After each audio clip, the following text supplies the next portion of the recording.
Hello and welcome to the video. Before we get started, if you'd like to provide input on future content and get our weekly newsletter, click on our survey. The link will be below. We also have a report on Ethereum 2, along with a bonus report on why you should learn Solidity now. Again, the link will be below. Now on to the video, and thank you. Okay. So one thing we have not discussed is the cycles. And let me see if I can pull that up. Let's see. Tokens and cycles. Here we go. So let me put this up in front so you can see it all. So tokens and cycles. Tokens and cycles are essentially what, I guess, the payment for the internet computer, and hence the payment for DFINITY. Just like you have tokens for every other blockchain and a way of paying for things. Now, let me explain the difference here. So you have tokens, and once you have an internet computing platform token, an IPC token, you can use them and convert them to cycles for development. So if you're a developer, this is how you buy time. Just like you pay, if you have AWS and you pay every month for your AWS, this is how you pay for your computing. Now you can also, they talk about trading assets and locking up in neurons for government, so that's like staking. So how do you get a token? You can purchase them through an exchange. You can invest, if you will, create nodes and so on. Well, the result of your investment. You can receive a grant from ICA or DFINITY, or you can receive tokens for providing as a node provider or a data center. So let's see here. This is the diagram. So you convert, you get your tokens, you can convert them to cycles for development. So they go here, and they can either go the governance, they can do mint cycles from them, and you can trade them once they're in this ledger canister. It depends on your goal. Why are you getting cycles? Suppose you can trade them like you do any crypto, but the key thing is that they're important because they allow you, they're paying for your computing. The example they give here in this article from in the development docs is it's like you pay for propane or natural gas to heat your water heater or to heat your house. You may pay for oil and have oil delivered to heat your house. It's a similar thing. You pay with tokens to get cycles, and cycles allow you to do computing. It's kind of all or nothing. And looks like it sets limits. So you can have some predictive idea of how much you need. The cycles themselves, they mentioned, do not have currency. They're not a currency. Sort of like gas and Ethereum, I think, in that regard.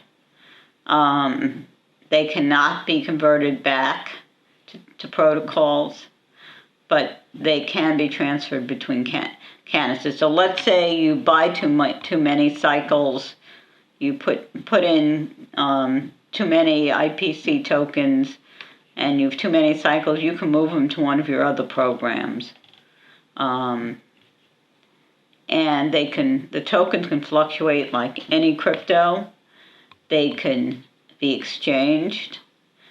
They can be staked, locked up in neurons. That's part of the governance. just like this is like staking, and they can provide a reward. So they have a video down here that explains token economics. So let's see. With this model, the internet provides data centers have predictable capacity and allows resources to be available, so they know they're getting what they need.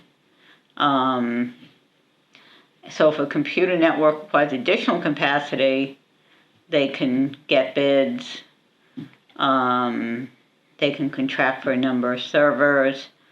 Even though these nodes are not, their users receives compensation. And this is basically how they work now. Let's see if I can bring up an example where, let's see, what's this? Let me move this over here so I can see more concepts.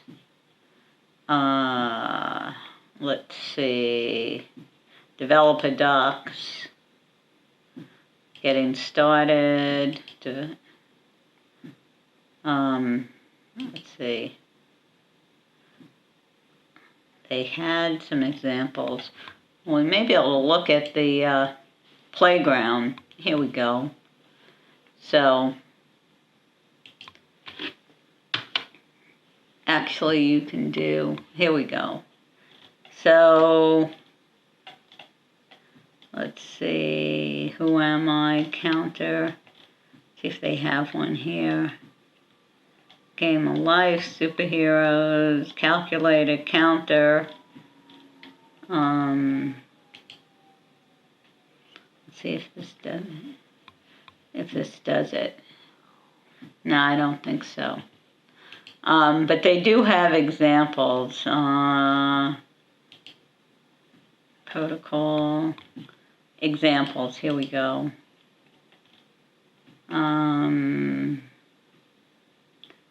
Computational and storage costs. Let's see. So, like I said, this describes it some more.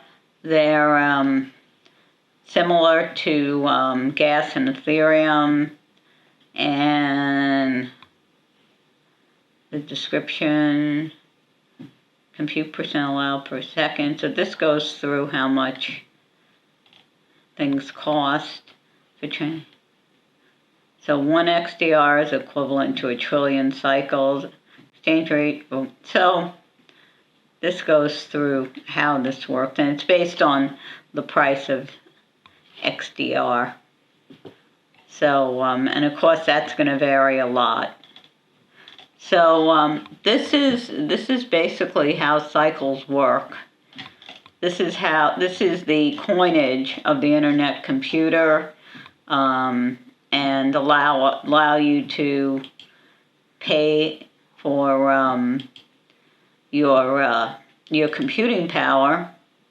And I'm trying to see if I could find manage, explore the default price, use multiple actors.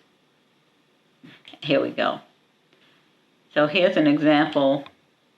Accept wallet from a wallet. So you create. So here's your code. You have a capacity, and that is, and then you have a balance. Capacity, I think, is how much is available. So this is wallet received.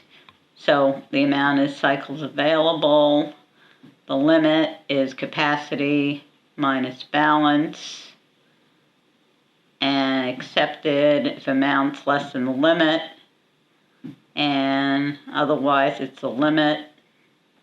And cycles accept. That's your deposit. and the balance is what's accepted. And accepted equals from net accepted. So this is an example here of how you actually use cycles, and I think this is worth playing with. So we're going to have a look at this, I think, tomorrow, so we can better understand the concept. But basically, it's your coinage, and this is how you pay for things and do things. So anyway, hopefully this has been helpful. If it has, please give a like, please share with your friends. Please ring the bell so you'll get additional videos after you subscribe. And again, we have some reports available, and you'll see that in the description. So again, hopefully this has been helpful, and we will, I think, delve a little bit more into this, and I will speak to you next time.